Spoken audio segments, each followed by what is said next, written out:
Jamais sans la grâce, une dévotion matinale proposée par l'Église évangélique de la grâce en collaboration avec l'Institut théologie de Cotonou.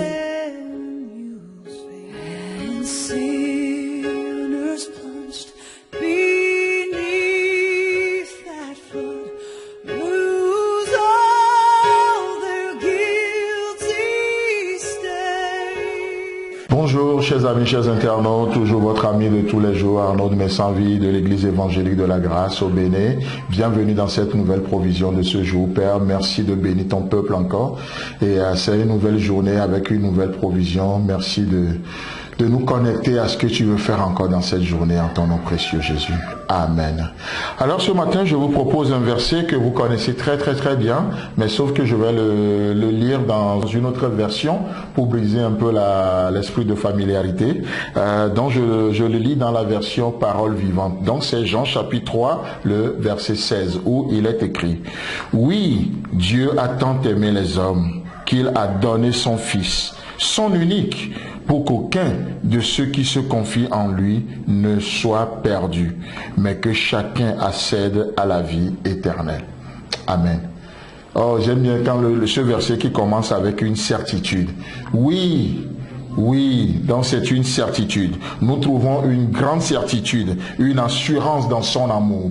Ça, c'est ce que l'amour de Dieu produit. Dans son amour, nous trouvons une grande certitude. Nous trouvons une assurance. L'amour de Dieu ne nous trompe jamais. L'espérance ne trompe jamais. L'amour de Dieu a été répandu dans nos cœurs. C'est une certitude. D'accord? Donc, en nous aimant, qu'est-ce qui se passe? Dieu pourvoit à un grand besoin fondamental pour une vie équilibrée. Vous n'êtes pas sans savoir combien l'amour est important dans notre vie de tous les jours. On a besoin d'être aimé, on fait les choses parfois pour être accepté. Il y a une crise d'identité parce qu'on pense qu'on n'est pas aimé, en tout cas comme on devait l'être, ainsi de suite. On fait tellement de choses pour être aimé, pour être approuvé des gens. Mais il y a aussi l'autre contraire, des gens qui sont rebelles au système, ils font tout pour prouver à tout le monde qu'ils n'ont besoin de personne. C'est aussi un manque d'amour qui les amène à agir comme ça. D'accord? Ce manque d'amour peut nous amener dans une vie d'indépendance, apparemment, comme ça peut nous amener aussi dans une vie de dépendance.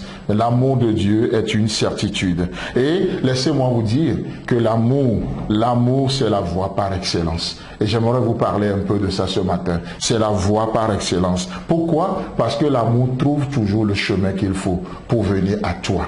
Peu importe là où tu es ce matin, peu importe qui tu es ce matin, l'amour de Dieu trouve le chemin pour venir jusqu'à toi. La preuve, c'est que alors que nous étions encore des pécheurs, l'amour a su trouver le chemin pour nous sauver. L'amour a su trouver le chemin.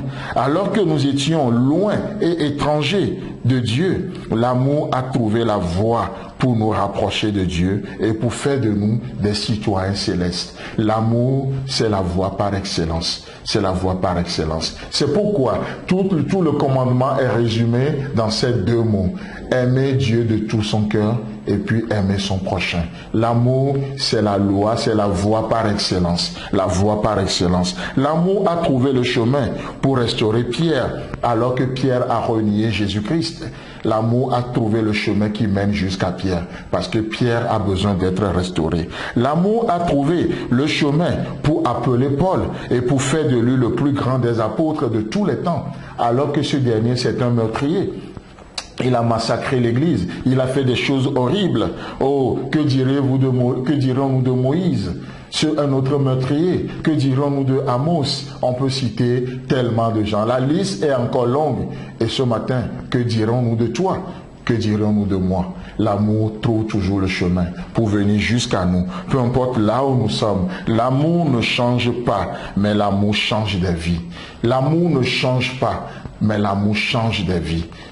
Retenez bien ça, l'amour ne change pas parce que Dieu est amour et Dieu est le même hier, aujourd'hui et éternellement. Mais lorsque Dieu est en contact avec une vie, il impacte des vies, il change des vies, il transforme les vies, il transforme les vies. Amen. Et Jérémie nous dira dans Jérémie 31, le verset 3, « De loin l'Éternel se montre à moi, et je t'aime d'un amour éternel. C'est pourquoi je te conserve ma bonté. » Chers amis, chers internautes, je ne sais sais pas qui tu es, je ne sais pas la distance qui te sépare de Dieu ce matin.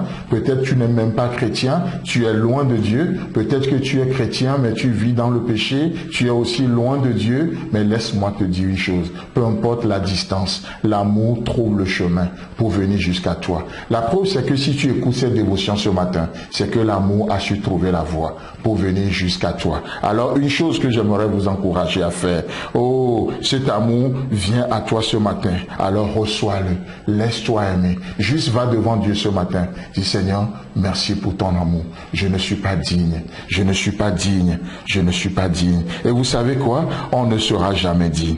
On ne sera jamais digne. Mais que Dieu vous bénisse dans cette journée, l'amour de Dieu vous qualifie. Amen. C'est tout le temps que nous avons. Si vous avez aimé cette dévotion, parlez-en à vos amis. Parlez-leur du message de la grâce et de ce qu'il fait en vous. Pour un sujet de prière, une question ou plus d'informations, contactez-nous. Téléphone 64 88 35 87 ou 96 42 69 05 ou par WhatsApp au 94 75 80 20.